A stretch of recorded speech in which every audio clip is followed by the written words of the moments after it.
심리학자 데이빗 A. 시멘즈 박사께서 사탄이 인간을 유혹하는 3단계를 우리에게 그의 저서에서 설명을 했습니다. 사탄이 인간을 어떻게 유혹을 하는가? 제일 먼저 인간의 마음속에 자기 자신에 대한 낮은 자존감을 줍니다. 이 낮은 자존감에 덫에 걸리면 순식간에 2단계, 3단계의 유혹에 빠지는 거예요. 낮은 자존감이 무엇입니까? 나는 무능하다, 나는 못났다, 나는 패배자다, 나는 쓸모가 없다. 자기 자신에 대해서 스스로 가치를 낮게 평가하는 거예요. 이 낮은 자존감을 그게 뭐 맛있는 음식이라고 한 입에 꿀꺽 해버리면 그 다음에 2단계가 들어가요. 2단계는 나는 미래가 없다. 나는 결국에 이렇게 살다 끝날 수도 있다. 자신의 미래에 대해서 불확실해집니다. 낮은 자존감을 받아들이는 게 제일 두려운 거예요. 낮은 자존감이 들어오면 그 다음에 뒤따라오는 게 미래에 대한 부정적 생각이 들어옵니다. 미래에 대한 부정적 생각이 들어오면 최종적으로 우리 안에 들어와서 움켜잡는 게 뭐냐 하면 하나님이 나를 사랑하신다면 내가 이렇게 살 리는 없다. 하나님의 사랑을 부정하게 됩니다. 그래서 하나님의 사랑이 멀리 느껴져요. 하나님이 우리를 사랑하는 걸 믿으십니까? 아멘 했는데도 멀리 느껴집니다. 하나님이 우리를 사랑하신다는 그 말이 내 안에서 확신이 되는 게 아니라 입에서는 아멘 하는데 느낌은 없어요. 내가 하나님 사랑 안에 있다는 확신이 없어요. 제일 먼저 낮은 자존감에 덫에 걸려서 그렇습니다. 하나님이 나를 사랑하신다는 걸 알면 낮은 자존감에서 벗어나요. 왜? 그분이 나를 사랑하실 만큼 나는 가치가 있는 사람입니다. 나는 세상 사람들에게 비교해서 세상 사람들에게 자랑할 만한 그런 외모나 학력이나 소유나 세상 조건이 갖추어지지 않다고 할지라도 하나님께서는요, 독생자 예수 그리스도를 주시기까지 나를 사랑하신 사람입니다. 자기를 사랑하는 마음이 있어야 되는데 사탄은 어느새 우리의 이 하나님의 사랑에서의 자기 가치의 존엄성을 잃어버리게 하고 세상 눈으로 날 보는 거예요. 너는 못났어, 너는 쓸모없어, 너 같은 인간이 뭐 이렇게 돼서 그 부정적 자기 부정감을 받아들이고 자존감이 낮아지면 순식간에 하나님 사랑에서 벗어나 버리는. 우리는 하나님 사랑으로 다시 돌아와야 우리가 다른 사람을 사랑할 수 있어요. 인도의 선교의 어머니 에이미 카마이클이 이렇게 하나님 앞에 기도했습니다. 사랑하는 주님, 우리가 서로 사랑하게 해 주옵소서. 어떻게 우리가 서로 사랑할 수 있나요? 주님, 사랑이 무엇인가를 알게 해 주소서. 사랑은 나의 생명을 소생시키고 나를 십자가 앞에 이끌어 나의 십자가를 지게 합니다. 사랑은 나의 생명을 소생시키고 나를 십자가 앞으로 이끌어 나의 십자가를 지게 합니다. 사랑이 있기에 주님은 그 사랑으로 우리를 위하여 기꺼이 자신의 생명을 내어놓으셨습니다. 예수님이 우리의 죄인들을 위하여 화목제물로 자기 생명을 내어놓으신 건 무엇 때문이에요? 사랑이 있기 때문입니다. 그분의 사랑으로 그분이 우리를 위하여 자기 목숨을 내어놓을 수 있었던 그 사랑을 우리가 알아야 우리도 사랑 가운데 살 수 있는 거예요. 그러므로 주님이 자기 목숨을 내어주신 이 십자가 사랑, 기쁘게 내어주신 주님의 그 희생적 사랑이 항상 마음속에 살아있어야 우리는 하나님 사랑 가운데 살 수가 있는 거예요. 요한복음 15장 12절에 주께서 우리에게 주신 새 계명, 최고의 계명, 절대 계명이 무엇입니까? 내 계명은 내가 너희를 사랑한 것 같이 너희도 서로 사랑하라, 이것이니라. 이것이 주님의 계명, 새 계명입니다. 절대 계명입니다. 어떻게 우리가 주의 계명에 순종할 수 있어요? 내가 너희를 사랑한 것 같이 주님이 우리를 사랑하신 그대로 너희도 서로 사랑하라. 오늘 13장 5절은 사랑은 성내지 아니하며 분노의 문제부터 설명하고 있습니다. 가정이나 학교나 교회나 직장이나 길거리에서 운전하는 동안에 우리를 화나게 하는 사람들은 어디에나 있습니다.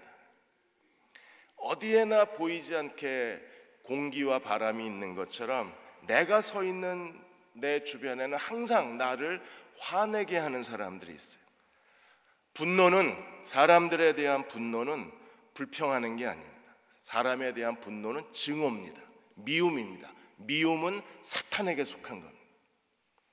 그러므로 사람들에 대해서 분노한다는 것은 우리가 하나님의 사랑에서 멀어지고 어느새 사탄과 가까워져 가는 거예요. 사탄의 본성에 가까워져 가는 거예요. 데이빗 가랜드 박사는 이렇게 말했습니다.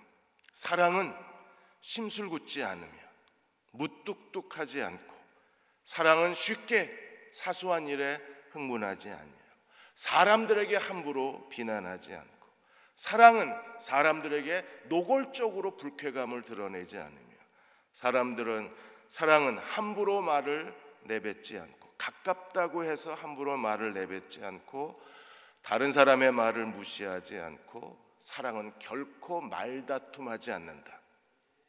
이게 성내지 않는 거예요. 많이 찔리시죠?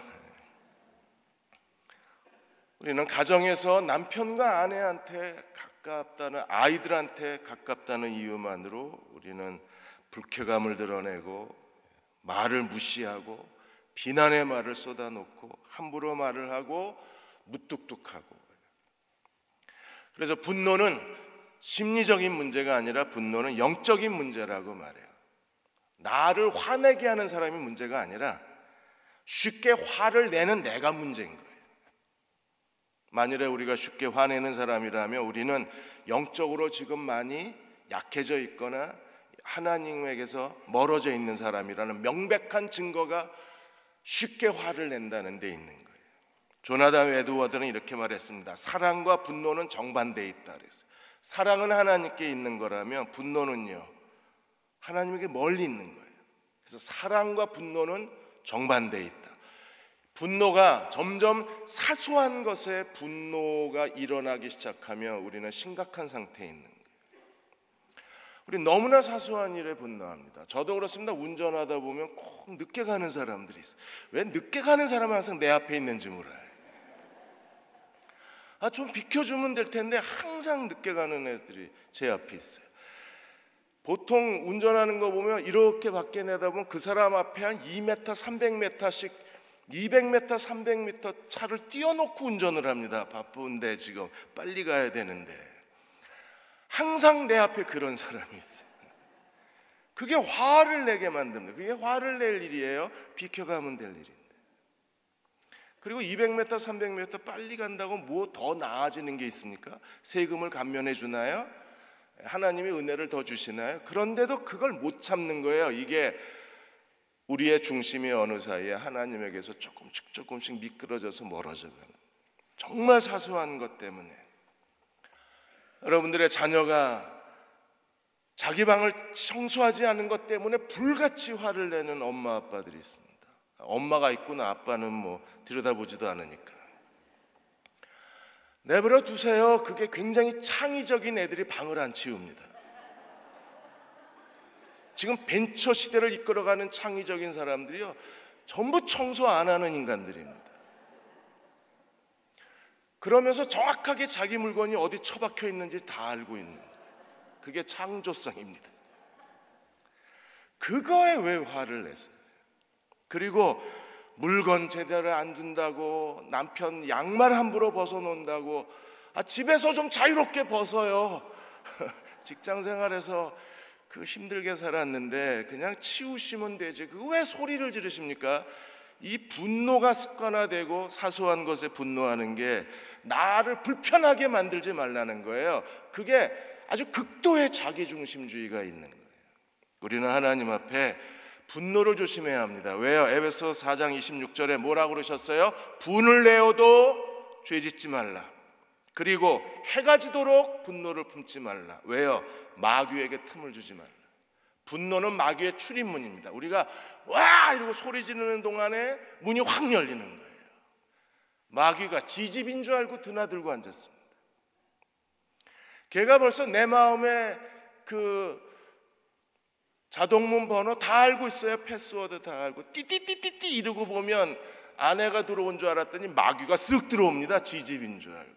그러니까 우리 영적 생활이 엉망이 되는 거예요. 뭔가 이제 기도해서 하나님 뜻이 시작될까 하는데 이게 사탄이 덮쳐가지고 엉망진창으로 만들어버리고 이제 하나님의 뜻이 어느 정도 정상궤도에 올랐다고 안심하는 순간에 순식간에 추락해버리고 곤두박질 칩니다. 왜요? 이게 띠리띠띠 이게 문이 열려서 그래요. 분노가 정말 두려운 일입니다. 마귀에게 문을 내어주기 때문에 그래요. 여러분, 분노하지 않겠다고 올 2018년도에는 내가 분노하지 않겠다고 결심해야 합니다. 그리고 분노하지 않게 해달라고 기도하셔야 돼요. 선택이에요. 분노할 것인가, 화를 낼 것인가, 아니면 하나님의 도우심을 구할 건가. 여러분, 하나님의 도우심을 구하면 하나님의 사랑이 그 분노의 상황을 이겨내게 하시고 더 이상 분노가 안 생기게 만들어 주시는 게 하나님 사랑입니다. C.S. 루이스도 똑같은 말을 했습니다. 네 가지 사랑이라는 책에서 C.S. 루이스가 일상생활에서 정 아무것도 아닌 사소한 것 때문에 분노하고 짜증내고 갈등을 일으키고 기분 나빠하면 우리에게 사랑이 부족하다는 명백한 증거물이 이미 나온 거라는 거예요. 그럼 어떻게 해야 되나요? 하나님 앞에 나아가야 돼요. 그리고 사랑을 다시 회복시켜 달라고 기도해야만 합니다. 줄리아 성공 노트에서 성공한 사람의 인생은 반드시 누군가 돕는 사람이 있다는 얘기를 하셨어요.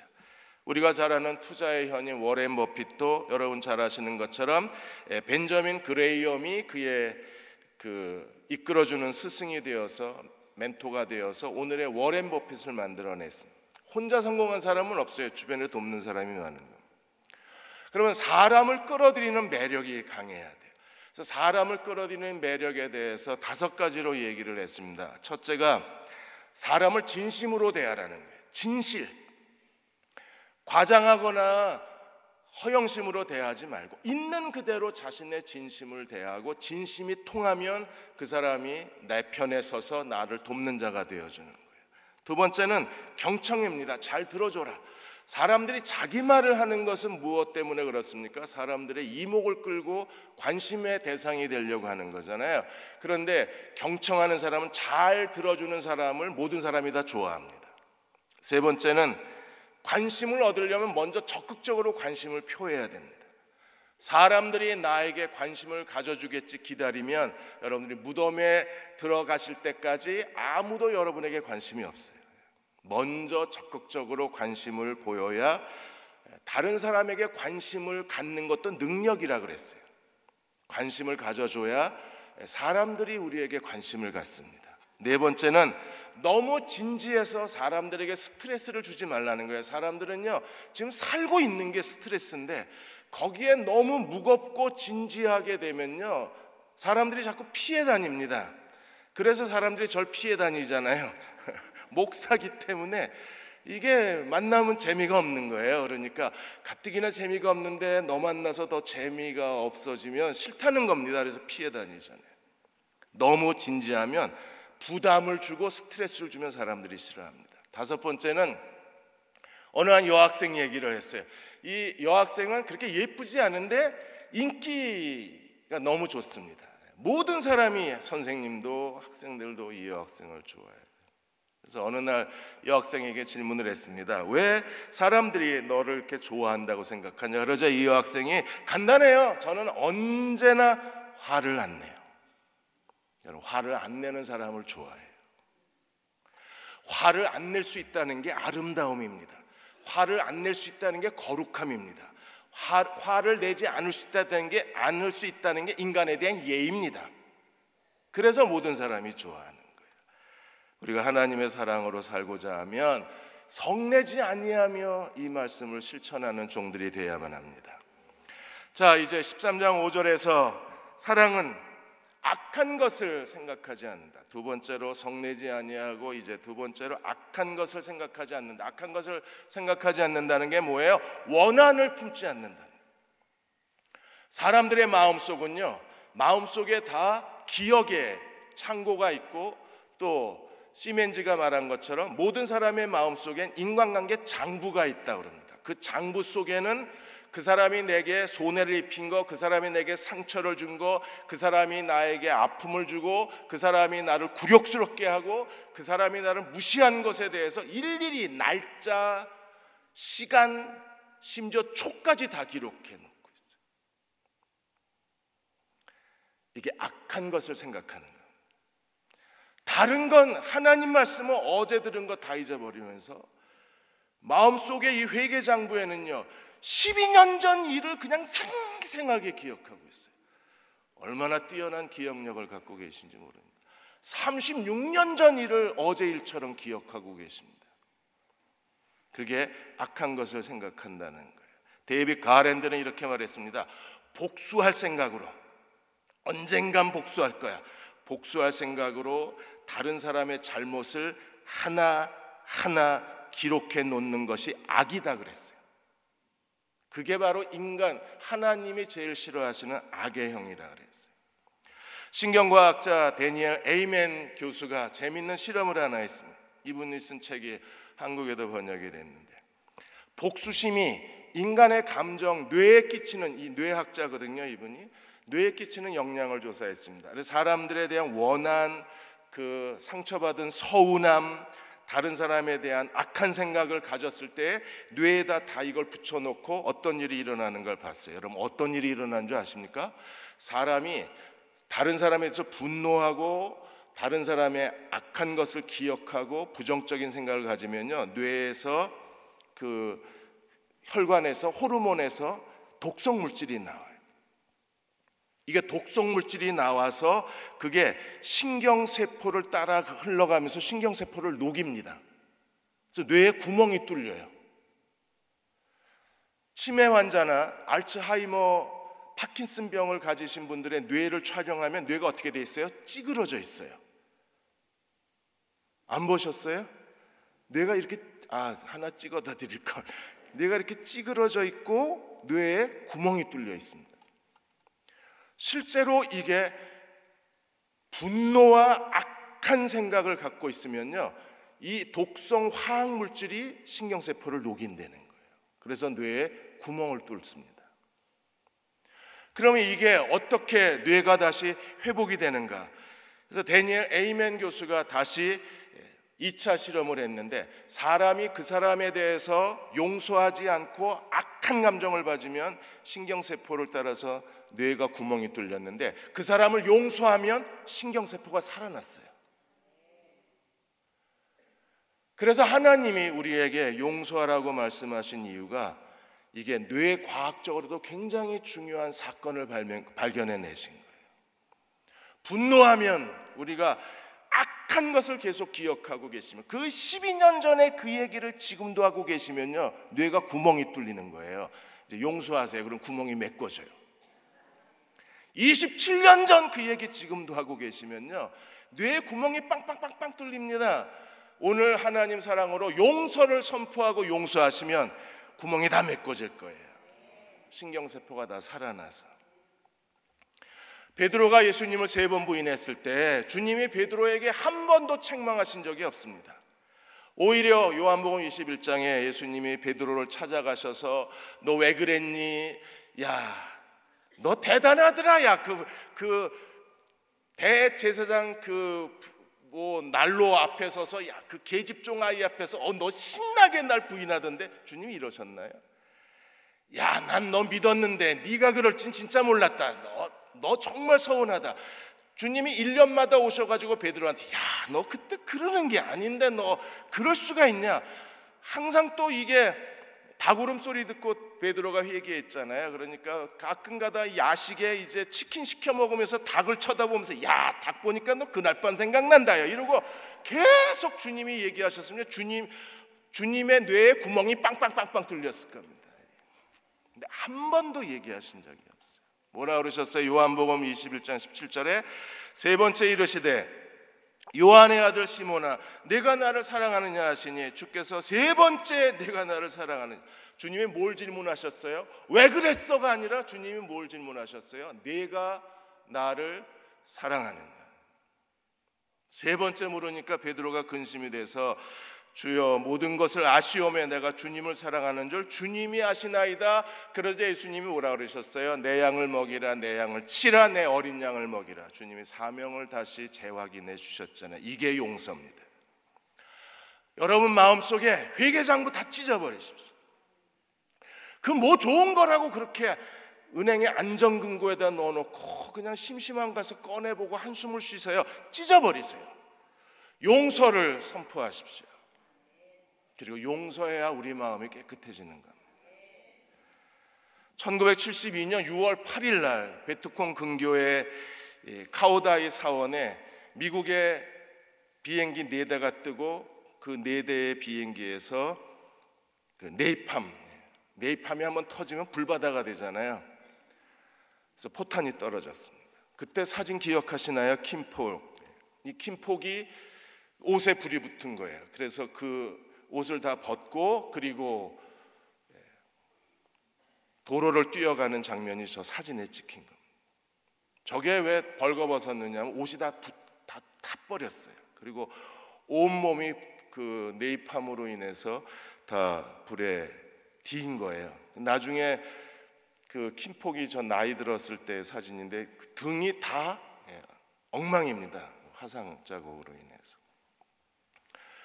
그렇게 그 일본 국도를 뛰어가는데 미군이 이 킴폭을 발견하고 몸에 불이 붙어 있으니까 물을 붓고 불을 꺼줬는데 이제 킴폭이 기절을 해요. 실신을 해서 의식을 잃어버립니다. 그리고 나중에 병원에서 의식이 깨어나고 무려 14개월 동안에 17번의 수술을 합니다.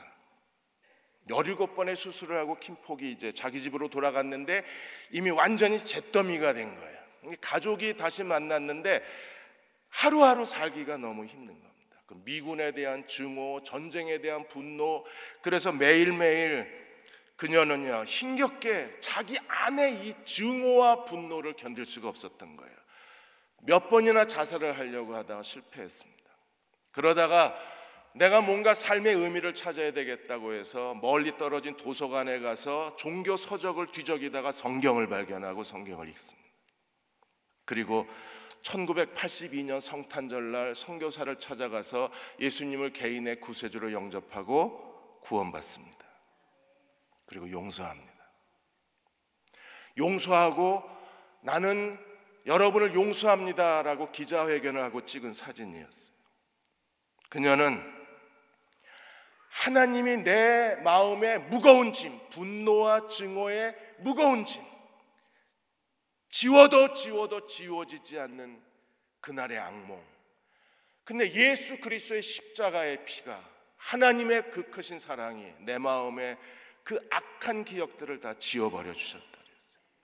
하루아침에 된 것이 아니라 하나님 사랑과 용서와 자신의 분노와 끊임없이 밀고 당기기를 계속하다가 어느 날 그리스도의 십자가 앞에 무릎 꿇고 하나님 앞에 두 손 들고 용서하겠습니다라고 선언하는 순간에 그날 그 마음 속에 내 마음이 정결해졌다. 몸에는 아직도 화상 흉터가 남아있지만 마음은 그리스도의 보혈로 정결해졌다고 고백했어요.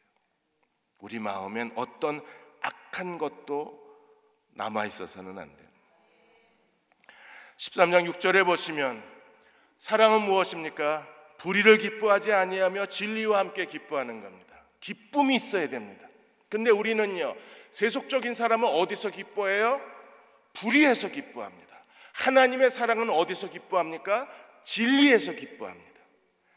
불의에서 기뻐하는 게 아니라 진리에서 기뻐하는 것이 그게 하나님 사랑이에요. 이게 무슨 말인가요? 조나단 에드워드는 이렇게 말했습니다. 하나님을 섬기는 그리스도인의 영적 삶에 있어서 모든 악한 생각과 반대되고 모든 선한 생각과 일치되는 곳에 하나님 사랑이 있다.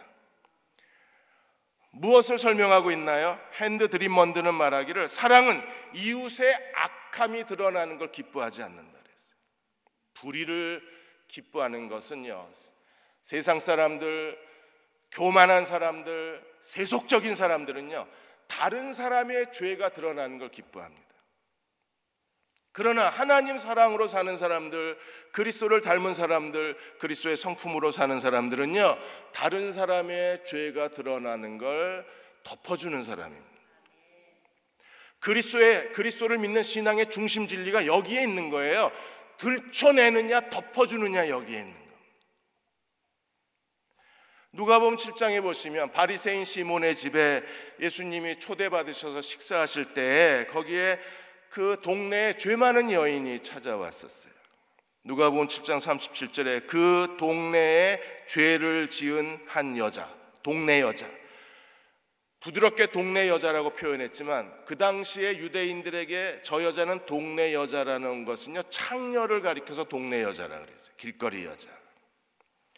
예수님이 바리새인의 집에 앉아 계심을 알고 향유 담은 옥합, 최고의 가장 그녀의 전 재산과 같은 향유 옥합을 가지고 와서 예수의 뒤로 발에 서서 울고 눈물로 예수님의 발을 적시고 머리털로 닦고 그 발에 입 맞추고 향유를 부었습니다. 눈물로 발을 씻기고 머리털로 발을 닦아드리고 향유를 붓고 끊임없이 예수님 발에 입 맞췄습니다. 얼마나 아름답고 감동이에요. 이건 진리의 기쁨이잖아요. 그런데 이 진리의 기쁨을 못 느끼는 한 사람이 있었어요. 누구예요? 바리새인 시몬.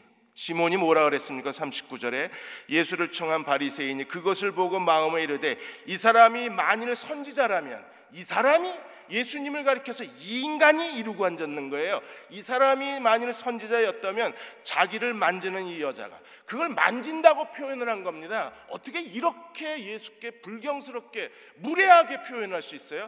예수님 지금 그 동네 여자가 뭐 하고 있는 거예요? 눈물로 예수님의 발을 씻고 머리털로 발을 닦고 있는데 그걸 만지고 성적인 표현을 하고 있는 거예요.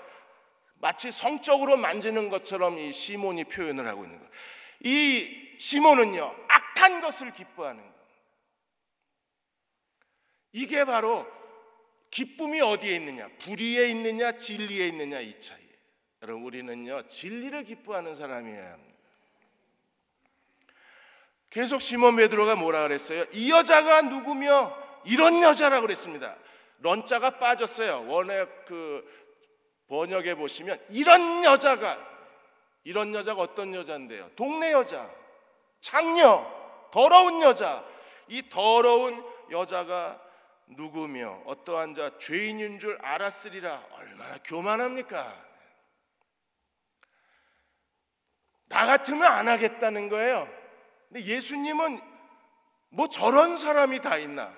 저 사람 선지자야? 선지자라는 사람이 이런 여자가 와서 발을 주무르는데 가만히 있어? 뭐 하는 거야? 이렇게 된 거예요. 그런데 우리가 진리의 관점에서 보면요, 이 여자는 정말 숭고한 여자잖아요. 예수님을 사랑한 여자입니다. 자기의 소중한 걸 다 바친 거잖아요. 자기가 가지고 있는 향유 옥합, 자기의 머리털, 자신의 눈물, 자신의 입을 누구를 위해서 다 바치고 있어요? 예수님께 바치고 있는 거잖아요. 이게 진리잖아요. 아니에요, 여러분도? 예수님이 어떻게 더러운 여자가 발을 주물럭거리는데 가만히 있냐, 이러십니까 지금? 이게 불의를 기뻐하는 겁니다. 그러나 진리의 관점에서 보면요, 이 여자만큼 거룩하고 아름다운 여자가 있어요? 눈물로 발을 씻고, 우리가 평생에 자기 눈물로 예수님 발을 씻어줄 사람이 몇 사람이나. 여자의 가장 소중한 머리털로, 여러분 머리털로 남편 발 씻어줘 봤습니까? 오늘 밤에 가서 해보세요. 추천해드립니다. 굉장한 감동이 있을 겁니다. 그런 줄 알고 제 아내는 머리를 다 잘라버렸습니다. 또 머리가 길어야 얘기가 되지. 거룩하잖아요. 이게 진리를 기뻐하는 거. 시몬의 실수는 뭐예요? 사람을 무시하고 율법적으로 판단하고 창녀라는 이유 때문에 그녀의 모든 행동을 다 추잡하게 생각을 하는. 그러나 예수님은요 정말 사랑으로 그걸 받아들이신 거잖아요. 그래서 예수님이 시몬에게 누가복음 7장에 그 빚진 자 비유를 들었잖아요. 한 사람은 500데나리온을 빚지고 한 사람은 50데나리온을 빚졌는데 집주인이 두 사람을 다 용서해 줬어요. 탕감해 줬습니다. 빚 없다고 선언해 줬어요. 그러면 어떤 사람이 더 고마워하겠냐는 거예요. 여러분, 500데나리온 빚진 사람하고 50데나리온 빚진 사람하고 둘 다 탕감이 됐을 때 누가 더 고마워하겠습니까? 500데나리온. 결국에 시몬이 그녀를 무시하고 그녀의 행동을 진리의 관점에서 이해하지 못하고 불의의 관점으로 몰아붙이고 그걸 드러내는 걸 즐거워하고 그 여자가 죄인이라는 사실에 흥분이 된 이유는 어디 있어요? 하나님 사랑을 경험 못한 거예요. 그래서 필 박사님은 하나님의 용서를 알면 절대로 사람을 무시하지 못한다 그랬어요. 무시할 수가 없다 그랬어요. 왜? 내가 얼마나 더럽고 추한 죄인인 나를 하나님이 용서하셨는데 그 큰 용서를 경험한 사람이 어떻게 사람을 함부로 무시하느냐? 절대 무시할 수가 없다 그랬어요. 그 사람이 더 더럽고 추할수록 우리는요 진리를 더 기뻐해야 합니다. 그가 회개할 것을 기뻐하고 하나님의 자녀가 되는 걸 기뻐하고 예수 그리스도를 사랑하는 모습을 보고 기뻐해야 되잖아요. 2018년도에는 우리가 진리에 대한 기쁨이 넘쳐서 사는 그리스도의 종들이 되어야만 합니다. 마지막으로 7절에 모든 것을 참고 모든 것을 믿으며 모든 것을 바라고 모든 것을 견디느니라. 모든 것, 판타, 헬라어 판타는요 모든 걸 의미하기도 하지만 모든 시간을 의미하기도 해요. 모든 일, 모든 시간에 있어서 하나님 사랑은 어떤 사랑입니까? 하나님의 사랑은 모든 걸 참고 모든 걸 믿고 모든 걸 바라고 모든 걸 견디느니라. 모든 것, 하나님의 사랑은 우리의 삶 전체의 모든 것에 대해서 주님은요 하나님의 사랑은 견디고 참고 바라고 믿을 수 있는 게 하나님 사랑입니다. 여러분, 하나님은 결코 우리를 실망시키지 않으십니다. 우리가 더 이상 의지할 데도 없고 믿을 수 있는 사람도 없고 누구 찾아가서 도움을 구할 데가 없을 때 그때 우리가 자신의 마음을 다 기울여서 의지할 수 있는 분이 계세요. 그분이 누구십니까? 하나님 사랑이에요. 하나님 사랑은 소망을 잃어버리자 모든 걸 바랄 수 있습니다. 소망이 다 끊어져도 더 이상 소망이 없어도 소망을 가질 수 있게 하는 게 하나님 사랑이에요. 이제 지쳐서 한 발자국도 꼼짝도 할 수 없습니다. 그런데 한 번 더 참을 수 있게 우리를 격려해 주시는 분이 하나님 사랑입니다. 모든 걸 참는다는 건 무엇이고 모든 걸 견딘다는 게 무엇인가? 찰스 핫지는 모든 걸 참는 것은 고난과 시련이고 견디는 것은 박해와 핍박이라고 그랬어요. 우리가 신앙으로 인하여 어떤 핍박과 고난이 와도 견뎌낼 수 있게 하는 게 하나님 사랑이에요. 어떤 시련과 어떤 고통과 그리고 어떤 하나님의 연단이 와도 끝까지 그걸 이겨내게 만드는 게 하나님 사랑이에요. 우리가 끝까지 이겨내면 하나님은 우리를 위해서 준비해 놓으신 가장 좋은 것을 선물로 주시는 한 해가 될 것입니다. 로마서 8장 32절에 하나님은 우리에게 이렇게 약속하셨어요. 자기 아들을 아끼지 아니하시고 우리 모든 사람을 위하여 내어주시니까. 아들을 아끼지 않았는데 하나님이 독생자 예수 그리스도를 아끼지 아니하시고 우리를 위한 화목제물로 기꺼이 내어주신 하나님이 뭐가 아까워서 안 주시겠어요? 그러므로 우리는 모든 걸 참고 모든 걸 견디고 모든 걸 바라고 모든 걸 믿을 수가 있습니다. 하나님 사랑 안에서 믿으십시오.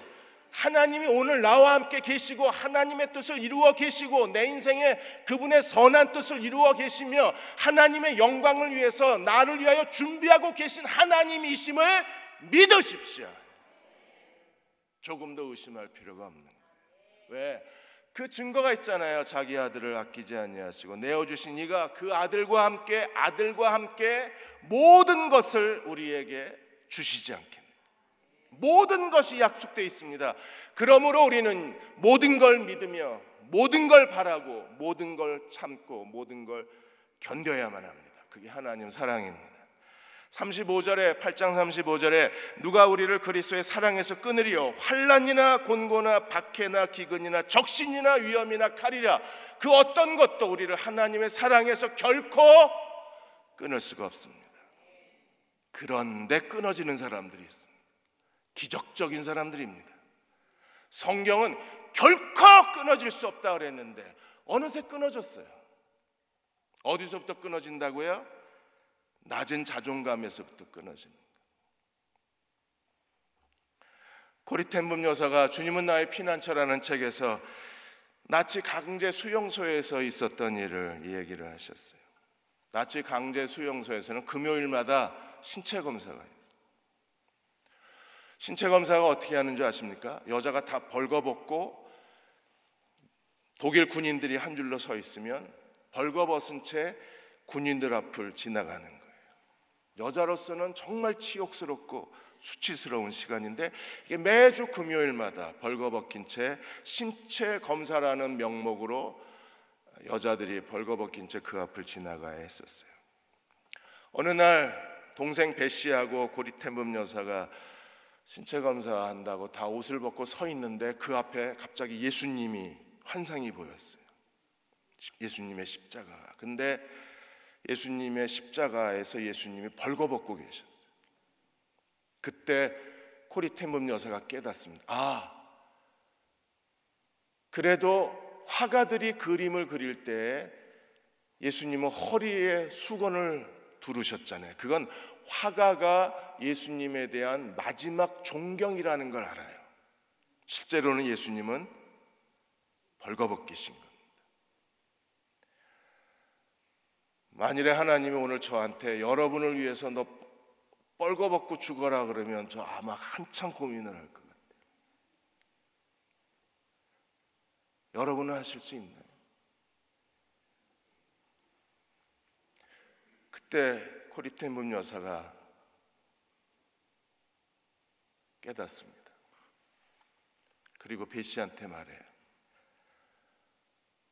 예수님도 십자가에 그 예수님의 십자가 그 성경을 수백 번 읽었는데 한 번도 예수님이 벌거벗었다고 생각하지 않은 거예요. 실제로 벌거벗었잖아요. 옷을 다 군인들이 나눠 가졌으니까 속옷 겉옷을.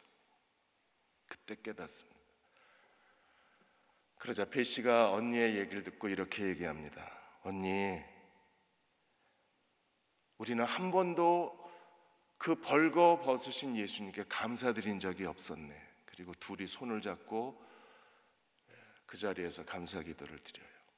우리를 사랑하셔서 우리를 구원하기 위해서 기꺼이 벌거벗긴다는 게 얼마나 수치스러운 일인가를 이 코리텐붐 여사는 나치 수용소에서 온몸으로 지금 느끼는 거잖아요. 그 벌거벗긴다는 게 얼마나 수치스러운지. 그런데 예수님이 그 벌거벗긴 채 십자가에서 죽으셨다는 사실을 두 눈으로 본 거예요. 그리고 처음으로 자매가 하나님 앞에 감사를 드렸습니다. 왜 그러셨어요? 나를 사랑하셨기 때문에. 여러분은 그 사랑을 받은 사람들.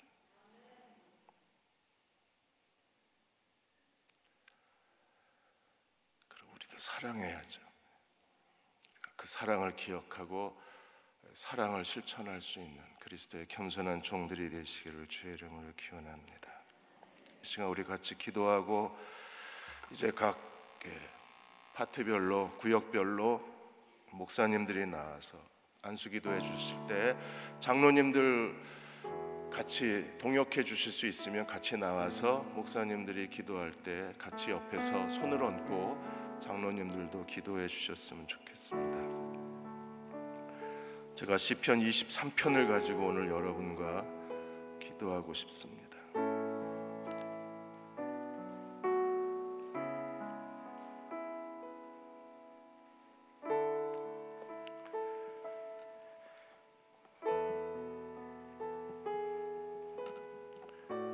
전도사님들도 나오셔서 목사님들 도우셔서 우리 자리에 앉아 계신 성도님들 안내해 주시고요. 한 분 한 분이 짧은 시간이지만 그 말씀을 붙들고 축복기도 받을 수 있게 그렇게 되면 오늘 저희가 계약서에 도장 다 찍는 겁니다. 성찬식, 예배, 그리고 기도회. 오늘 여러분은 하나님의 사랑의 보험 증서에 도장을 다 찍으신 거예요. 저도 여러분들이 그 약속의 말씀대로, 축복의 말씀대로 하나님이 축복해 주시기를 저도 기도하겠습니다. 이 시간 우리 조용히 같이 기도할 때 먼저 시편 23편 1절입니다. 여호와는 나의 목자시니 내가 부족함이 없으리로다. 하나님은 나의 목자이시고 나는 주님의 돌보시는 양입니다. 주님의 십자가가 내 눈앞에 밝히 보입니다. 얼마나 나를 사랑하셨는가 다시 기억합니다.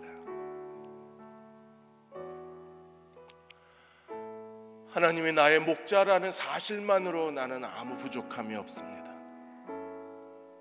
충분합니다. 이만큼으로 충분합니다. 하나님, 나는 부족함이 없습니다. 이 시간 우리 같이 기도할 때 하나님이 나의 목자가 되신 것을 감사드립니다. 하나님, 나는 부족함이 없습니다. 주님 사랑 안에 있는 걸로 충분합니다. 다시 하나님 사랑이, 성령님 그 사랑을 우리 마음에 물붓듯 부어주셔서 우리도 다윗처럼 여호와가 나의 목자이심으로 나는 부족함이 없습니다. 나는 만족합니다. 나는 충분합니다. 고백하고 주 앞에 나아가는 저희 모두가 되게 하여 주옵소서. 우리 조용히 함께 통성으로 기도하겠습니다. 아버지 하나님, 오늘 이 밤을 주의 앞에 드립니다. 하나님, 여호와는 나의 목자시니 내가 부족함이 없습니다.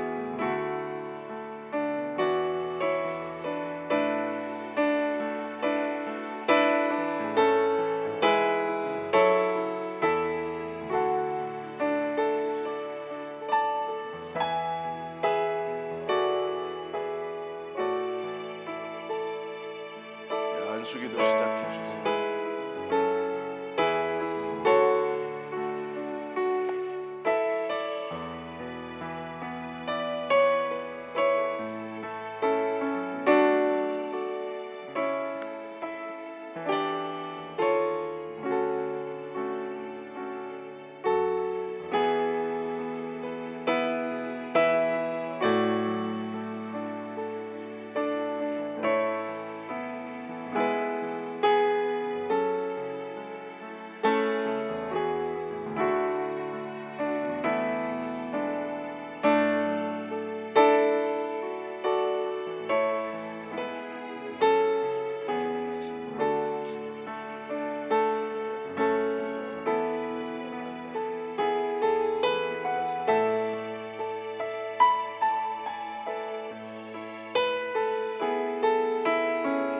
혹시 기도받기 원치 않으신 분은 그냥 앉아 계시면 되고요. 기도받기 원하시는 분은 나와주시고, 자리 때문에 못 나오시는 분들은 서 계시면 저희가 통로에서 기도해 드리도록 그렇게 하겠습니다.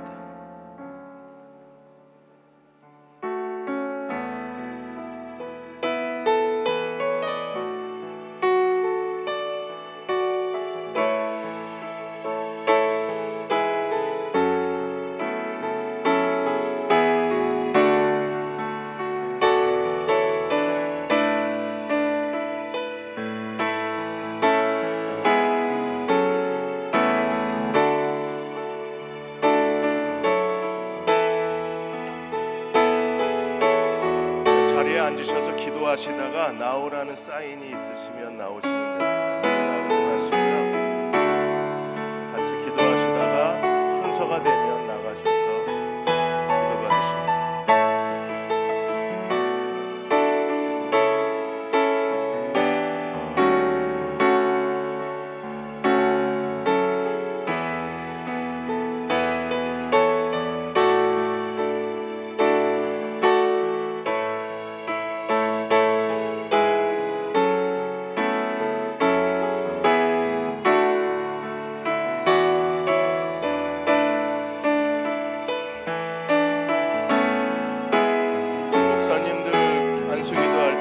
장로님들 죄송하지만 나와서 같이 도와주시면 더 좋겠습니다.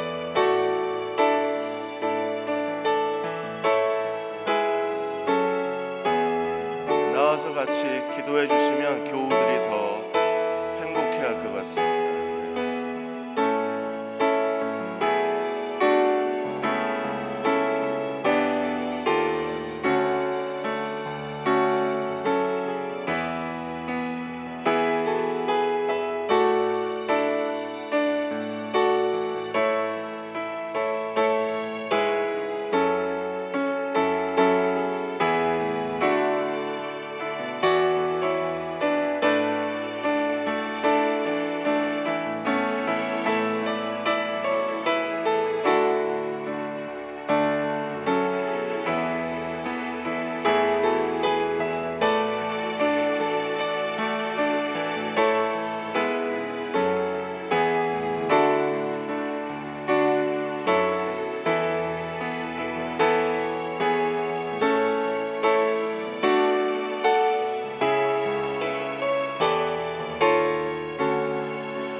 계속 기도할 때 이제 2절입니다. 그가 나를 푸른 초장에 누우시며 쉴만한 물가로 인도하시는도다.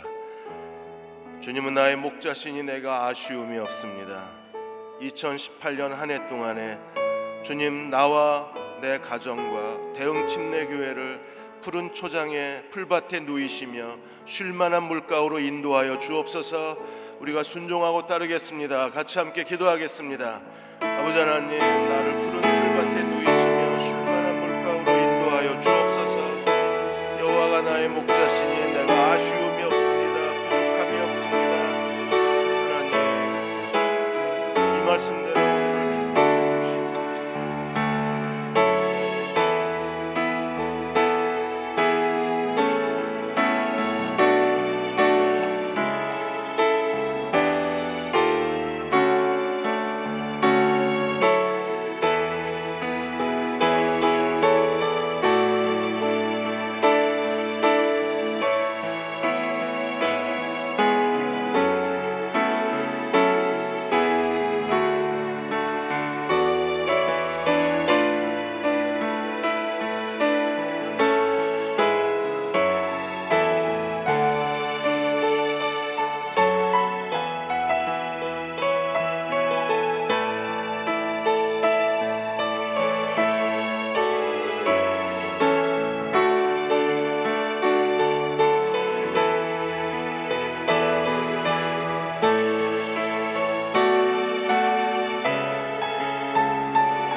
3절을 갖고 같이 기도하겠습니다. 23편 3절은 내 영혼을 소생시키시고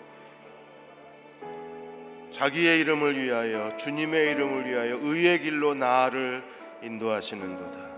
하나님, 나를 의의 길로 인도하여 주옵소서. 주님이 주신 그 길을 걸어갈 수 있는 사람은 주님이 계속 영혼을 소생시키는 사람들입니다. 하나님, 나는 자주 낙심하고 자주 넘어지고 자주 좌절합니다. 내 영혼을 소생시켜 주옵소서. 그리고 하나님의 이름을 위하여 의의 길로 나를 인도하여 주옵소서. 내가 그 길을 순종하고 가겠습니다. 2018년도 한 해 동안에 하나님의 이름을 위하여 나를 의의 길로 인도하여 주옵소서. 우리 함께 통성으로 기도하겠습니다. 아버지 하나님, 우리를 하나님의 이름을 위하여 의의 길로 인도하여 주옵소서. 내 영혼을 소생시켜 주시기 원합니다. 우리는 자주 더러워지고 메말라지고 약해지고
사절을 놓고 기도하겠습니다. 내가 비록 죽음의 그늘 골짜기로 다닐지라도 주께서 나와 함께 계시고 주의 지팡이와 막대기로 나를 위로해 주시니 내게는 두려움이 없습니다. 하나님, 2018년도에 내가 죽음의 그늘 골짜기로 다닐지라도 주께서 나와 함께 계시고 주의 지팡이와 막대기로 나를 위로하시고 보호하여 주셔서 내게 두려움이 없나이다. 이 고백으로 2018년도 주님과 동행하게 하여 주옵소서. 이 말씀대로 이루어질지어다. 이 말씀대로 내게 역사하여 주옵소서. 이 말씀대로 내 삶을 만들어 주옵소서. 우리 믿음으로 다 같이 통성으로 기도하겠습니다. 아버지 하나님, 이 말씀대로 내게 역사해 주시기 원합니다. 내게는 두려움이 없습니다. 나는 두려워하지 않을 것입니다. 두려워하지 않겠습니다.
23편 5절 말씀을 갖고 기도하겠습니다. 주께서는 내 원수들이 보는 앞에서 내게 상을 차려주시고 내 머리에 기름을 부으시며 나를 귀한 손님으로 맞아주시니 내 잔이 넘치나이다.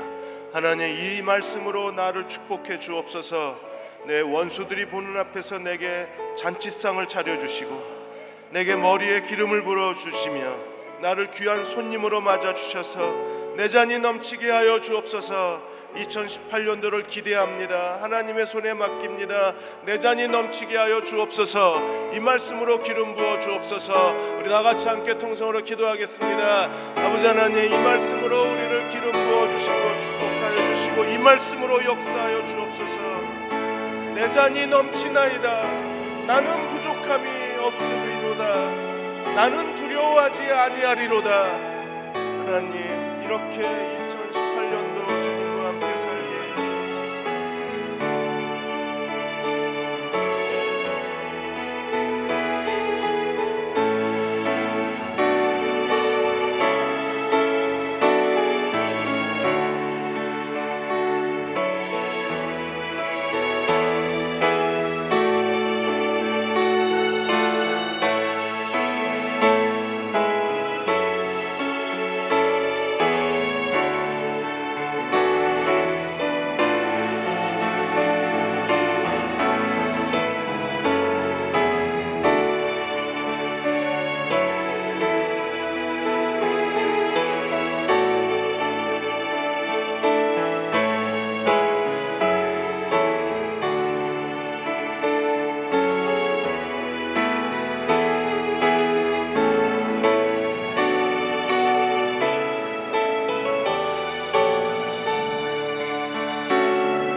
이제 23편 마지막 절을 가지고 기도하겠습니다. 진실로 주의 선하심과 인자하심이 내가 사는 날 동안 나를 따르리니 나는 주의 집에 영원히 살겠습니다. 하나님, 이 말씀이 너무 아름답습니다. 이 말씀이 내게 너무 깊은 감동을 줍니다. 2018년도 하나님, 나의 주의 선하심과 인자하심이 매일매일 하루하루 나를 따르게 해 주옵소서. 내게 있게 하여 주옵소서. 그리하여 내가 주의 집에 영원히 살겠습니다. 하나님으로 말미암아 만족하겠습니다. 이 말씀을 가지고 다 같이 함께 통성으로 기도하겠습니다. 말씀대로 역사해 주옵소서. 말씀대로 기름 부어 주옵소서. 말씀대로 내게 함께하여 주옵소서. 오 아버지, 이 말씀이 우리에게 너무나 소중하고 아름답습니다.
목사님들은 아직 서 있는 성도들 빨리 해주시고요. 이제 우리 다 같이 찬양하고 한 번 더 기도하고 마치도록 하겠습니다.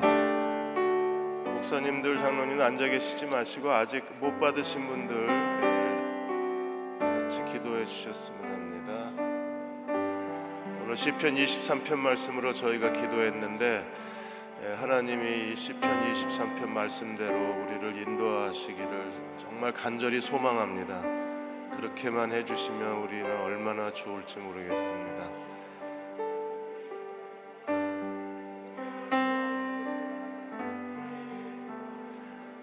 축도 끝나고 나서도 기도 받으실 수 있습니다. 가운데 앉으셔서 기도 못 받으신 분들은 축도 끝나고 나서 목사님들이 저 뒤에 서 있을 거예요. 그러면 가셔서 기도해 달라고 요청하시면 오늘 축복의 말씀 여러분께 드리고 말씀을 따라 기도해 드리도록 그렇게 하겠습니다. 이제 우리 다 일어나셔서 다 통로로 나오시고 우리 같이 서로 손을 잡고 이 찬양 함께 부르고 우리 목사님, 장로님들이 축복 기도하면서 오늘 기도회를 마치겠습니다. 이제 여러분들은 0시에 신년 성찬, 11시에 신년 예배, 7시 반에 신년 기도회 3번을 다 참석하셨기 때문에 오늘 하나님 사랑의 보험증서에 계약서 도장을 찍으셨습니다. 올 한 해 하나님 사랑 안에서 삽시다. 우리 목사님, 장로님들하고 같이 팔짱 끼시고요, 손잡으시고 하나님께서는 우리의 만남을 계획해 놓으셨습니다. 우리 하나 돼서 갑시다. 주님을 위해서 갑시다. 우리 함께 찬양하고 같이 축복하고 축도로 마치겠습니다. 그리고 못 받으신 분들은 끝나고 뒤에 가시면 저희가 목사님들이 남아서 축복의 말씀을 가지고 다 기도해 드리도록 하겠습니다. 하나님께서는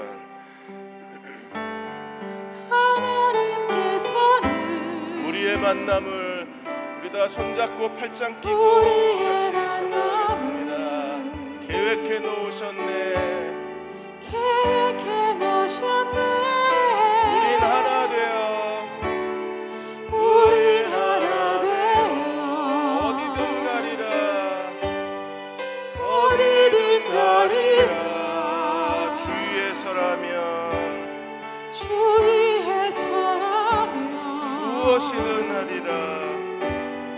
무엇이든 하리라.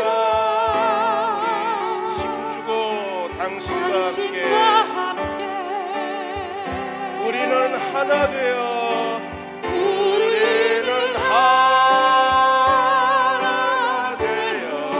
함께 걷네.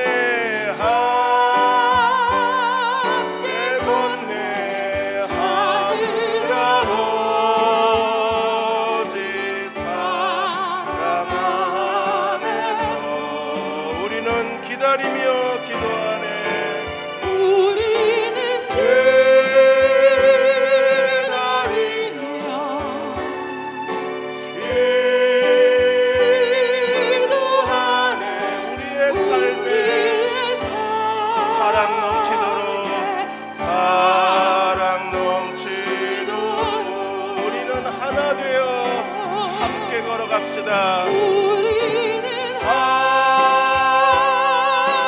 되어 함께 걷네. 하늘아버지 사랑 안에서 우리는 기다리며 기도하네.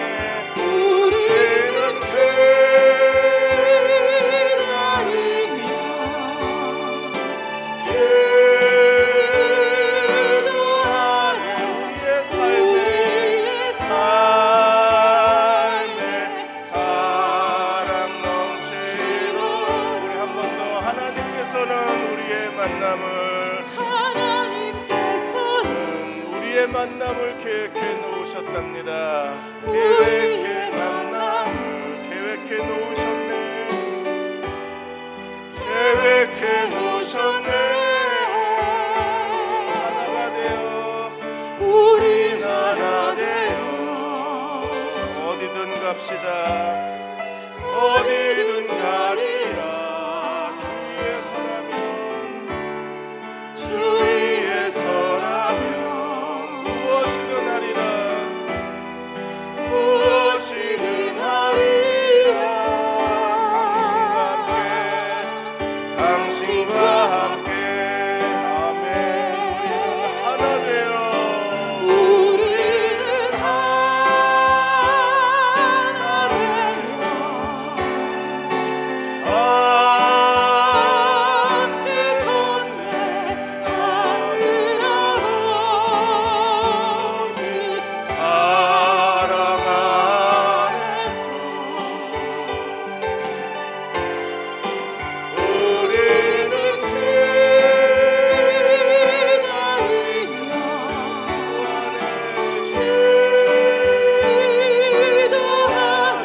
이제 축도할 건데요. 우리 목사님, 장로님, 전도사님 다 손 드세요.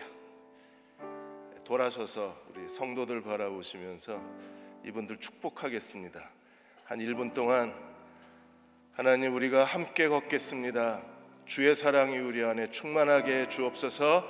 우리 함께 통성으로 기도하시고 두 손 번쩍 들고 정말 축복하는 마음으로 주의 사랑으로 오늘 오신 분들 축복해 주십시오.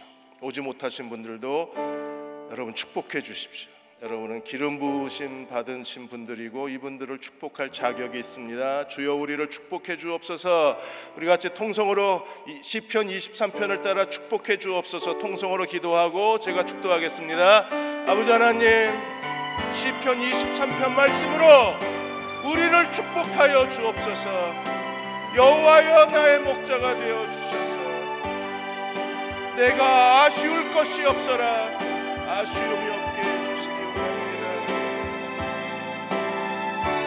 내가 부족함이 없으리로다. 내가 두려워하지 아니하리로다. 내 잔이 넘치나이다. 내가 여호와의 집에 영원히 거하겠습니다. 하나님 축복해 주옵소서. 주여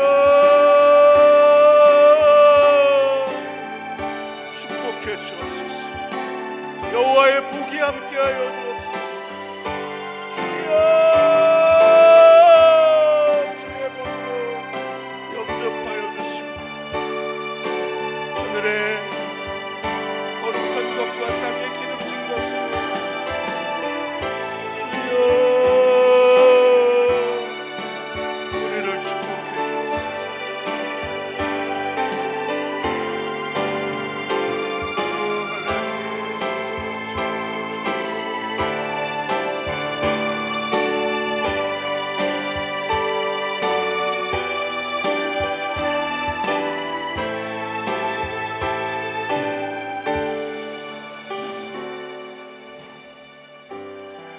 여호와는 나의 목자시니 내가 부족함이 없으리로다.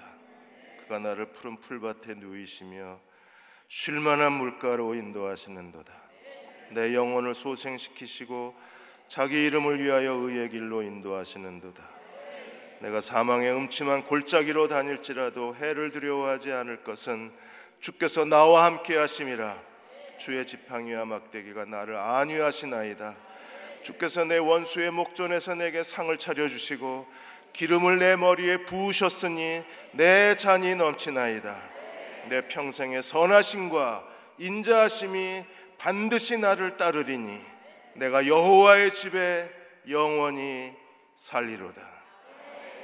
오늘 새벽부터 이 시간까지 함께 1월 1일 하루를 온전히 산제물로 하나님께 바쳤습니다.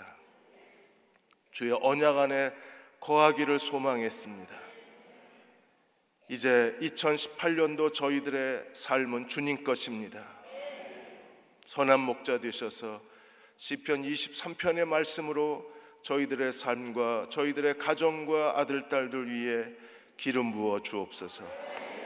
사랑하는 종들이 두 손을 번쩍 들고 성도들을 축복했습니다. 여호와의 복이 함께하는 주의 백성 삼아 주옵소서.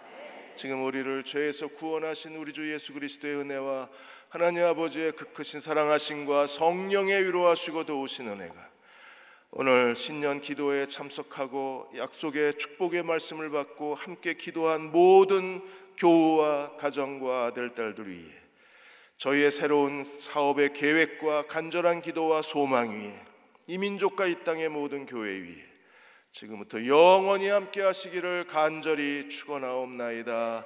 아멘.